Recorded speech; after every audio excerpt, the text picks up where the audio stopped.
Halo teman-teman, selamat datang kembali di channel obrolan IT bersama saya Fron Paduansi. Nah, pada kesempatan kali ini ya, saya barusan selesai menginstal sebuah sistem operasi yang masih baru atau masih hangat ya, masih hangat dan diperbincangkan oleh banyak pencinta-pencinta distro Linux teman-teman. Nah, sistem operasi ini adalah sistem operasi Qtfish OS. Jadi ini adalah sebuah sistem operasi yang mirip banget ya, menurut gue itu mirip banget dengan macOS teman-teman ya.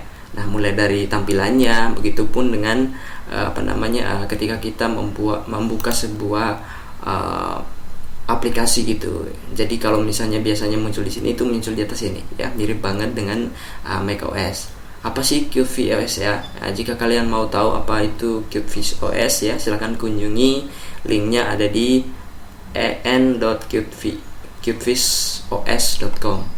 Jadi Qtfish OS ini teman-teman ya, sekilas saya ceritakan. Jadi dia adalah distro Linux yang masih baru ya. Di sini masih tahap beta ya.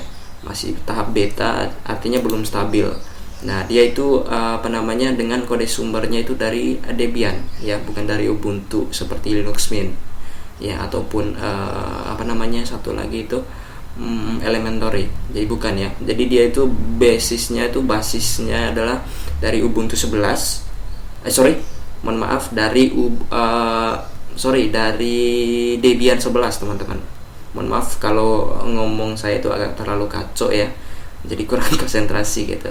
Jadi dia ini adalah sebuah distro Linux yang masih baru ya, masih dalam tahap beta, belum stabil dirilis. Yang diambil dari kode sumbernya adalah Debian teman-teman, basisnya Debian 11 tentunya. Nah teman-teman, di sini saya akan coba apakah Qtfish ini cocok nggak ya untuk dijadikan sistem operasi sehari-hari saya, atau istilahnya daily driver saya untuk beberapa bulan ke depan, atau mungkin untuk beberapa tahun ke depan gitu ya. Di sini masih saya coba-coba karena untuk keperluan saya sendiri adalah untuk keperluan development teman-teman ya, untuk keperluan coding ya. Apakah nanti stabil gitu ya, nanti kita akan lihat sama-sama. Dan mungkin nanti ketika saya ingin menginstal sesuatu ya di Qtfish OS ini, saya akan rekam gitu, mungkin saya akan share di channel YouTube ini teman-teman ya. Nanti kalian lihat saja ya apa yang terbaru di di channel ini gitu. Jadi gitu ya. Nah, di sini tadi sudah saya install ya, kayak Visual Studio Code. Ini menarik sih teman-teman ya, udah menurut saya itu keren banget ya. Nah, dia bisa dilihat dari dokumen explorernya gitu ya, atau filenya gitu, bisa dilihat nih, keren sih ya, mirip sama macOS gitu ya. Di sini juga kita bisa aktifkan langsung ya dark mode atau light mode-nya teman-teman ya. Kalau mau yang temanya terang ya, silakan saja ya, sesuai dengan selera kalian. Di sini saya aktifkan lagi dark mode-nya. Oke, maka dia akan berubah jadi hitam seperti ini. Oke, kita akan lihat lagi di pengaturannya teman-teman ya. Yang pertama adalah pengaturan wifi-nya tentunya ya. Pengaturan wifi-nya, kemudian Ethernet, Bluetooth seperti biasa ya. Kemudian untuk display-nya, nah seperti ini. Resolusi yang saya pakai di laptop saya kebetulan masih yang 1366x768 ya. Kemudian tampilannya ya sama tadi seperti yang mau light. Kemudian ada colornya atau warnanya. Jika saya switch ke hijau, maka semuanya hijau gitu. Nah seperti ini ya. Nah, saya switch ke primernya, barunya lagi ya. Oke. Kemudian ada fonts ya, hurufnya ya masih default saja, karena saya kurang terlalu biasanya saya kalau misalnya pakai sistem operasi yang baru itu udah defaultnya aja gitu. Kalau mungkin yang saya ganti itu kayak temanya aja sama backgroundnya itu biar tidak membosankan. Tapi untuk seperti ini tuh saya tidak tidak suka ngulik-ngulik bagian inilah gitu. Kemudian untuk backgroundnya ya, di sini ada beberapa tema-tema atau wallpaper yang menurut saya itu cantik sekali ya untuk dipakai. Nah kemudian ada dock di sini. Dock ini maksudnya ini teman-teman ya. Nah, yang pertama kita bisa full ya, kayak Windows, apakah center kayak Mac gitu ya. Kemudian ada posisinya, pertama ada left ya, nanti dia posisinya di kiri gitu. Kemudian ada bottom ya di bawah, sama right posisinya di kanan ya. Di sini saya lebih suka yang di bawah sih ya. Di bottom. Kemudian untuk size-nya ya udah kita setting default aja ya, masih medium, nggak usah terlalu kecil juga ya, terlalu besar apalagi sampai ini. Kemudian di sini ada berapa pilihan sebenarnya. Pada saat penginstalan pertama kali atau belum disetting apa itu, dia pilihnya sini ya, always show, jadi ditampilkan gitu ya, ditampilkan terus gitu. Tetapi saya sudah setting ke smart hide, artinya itu ketika kita misalnya buka ini, buka aplikasi yang butuh layar full gitu kayak browser, itu kurang menarik aja menurut saya kalau misalnya ada docknya di bawah ini ya, kurang menarik. Nah, makanya saya setting agar dia itu smart hide. Kalau always hide itu jangan ya, nanti dia itu nggak mau nongol kan, karena dia itu always hide gitu, selalu tersembunyi. Maka di sini saya pilih yang smart hide, otomatis kalau misalnya buka ini muncul, tapi kalau misalnya kita kembali lagi dia akan nongol lagi gitu ya. Oke. Kemudian oh ya, di sini masih ketika kita menjalankan aplikasi itu masih belum ada apa sih istilahnya itu, kalau misalnya kayak di Mac itu ada gelembungnya gitulah, transisi ya, tapi ini belum ya, semoganya nanti dibikin, jadi biar kita yang nggak bisa beli Mac itu bisa menikmati gitu ya. Oke, itu aja. Kemudian untuk user ya sama, ini keterangannya user saya adalah Efron Paduansi. Kalau mau tambah user silakan. Kemudian begitu juga untuk notification. Jadi mungkin teman-teman yang lagi fokus bekerja bisa aktifkan ini ya, do not disturb, atau kita jangan ganggu atau jangan diganggu lah gitu ya, jangan berisik kita. Kemudian untuk sound ya, ini ada speaker ya, outputnya. Kemudian ada internal speaker. Kenapa saya bikin besar di sini? Karena ini saya lagi rekam video tentunya, karena saya itu biasanya kalau di Linux tuh keren sih, jadi tidak perlu headset ketika saya record di Windows gitu ya, udah hasilnya gitu bagus. Makanya saya senang banget sama Linux gitu, udah gitu free lagi ya. Jadi orang yang nggak punya duit gitu, yang nggak punya duit masih enak-enak aja gitu. Kemudian untuk mouse ya bisa dipilih di sini. Ini untuk pointer speednya ya, kalau mau cepat silahkan digeser ya, kalau mau lambat sih dikurangin. Kemudian ada defaultnya masih yang pakai Twitter. Ada pilihan juga yang jika saya klik maka seperti ini, klik juga maka seperti ini, maka saya yang pakai yang bawahnya aja.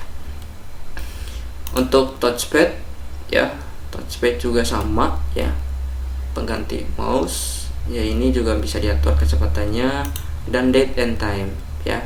Time zone-nya Jakarta ini dilakukan, ini dipilih atau disetting ketika pertama kali instalasi ya. Kemudian default application, misalnya web browsernya. Oh ya teman-teman, yang menarik di sini adalah QtFish ini itu tidak menyertakan kayak Mozilla Firefox ataupun Google Chrome ya. Dia menyertakan yang namanya Chromium Web Browser. Apa itu Chromium Web Browser? Jadi Chromium Web Browser ini adalah versi open source-nya ya, dari bukan versi open source, menurut saya salah. Gini, Google Chrome itu ya sebetulnya dia ngambil dari kode sumber ini, Chromium. Google Chrome yang dipakai sama Google. Jadi di Google dibikin lagi jadi Google Chrome.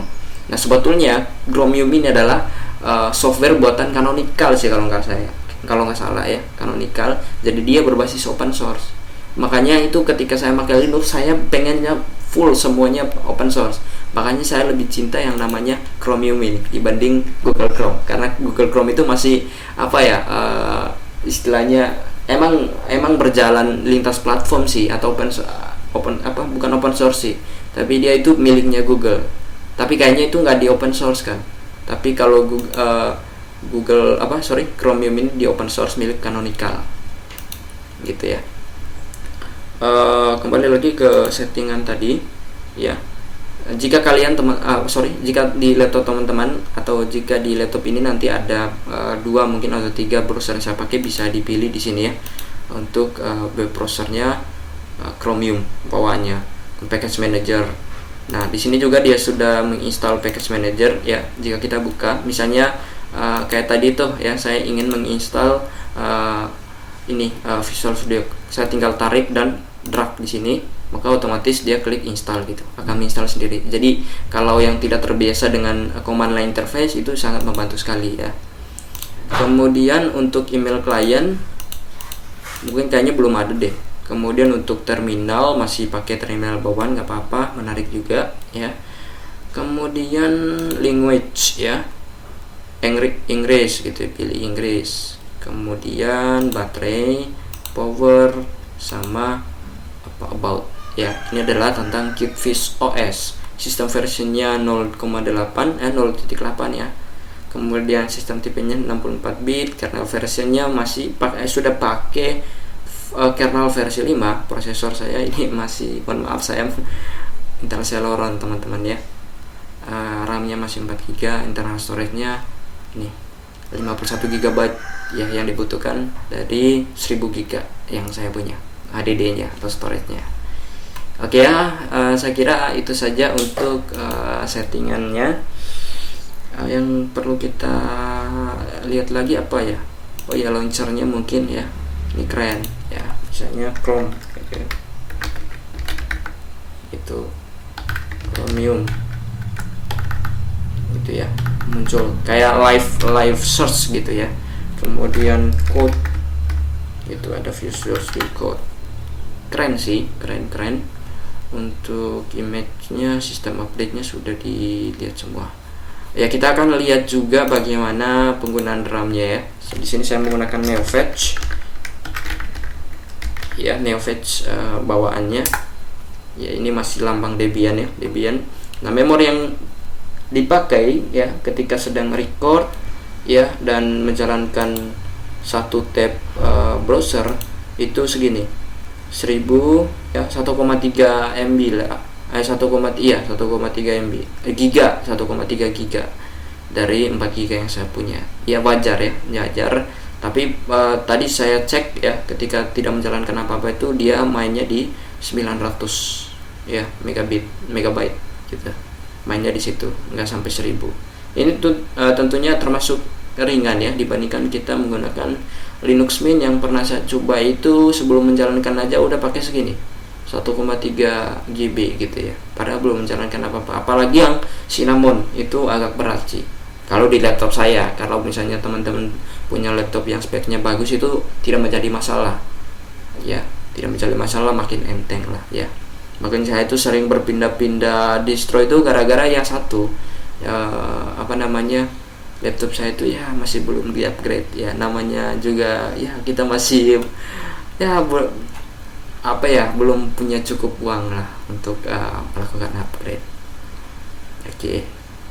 Oke teman-teman ya, begitu saja dulu ya untuk tahap review mengenai QFish OS ya. Di sini saya langsung menginstal di mesin saya ya, bukan di atas mesin virtual ini ya. Saya akan coba mengajak si QFish ini apakah bisa nggak ya berteman dengan saya untuk beberapa bulan ke depan mungkin, atau berapa tahun ke depan ya, sambil menunggu rilis versi stabilnya teman-teman ya.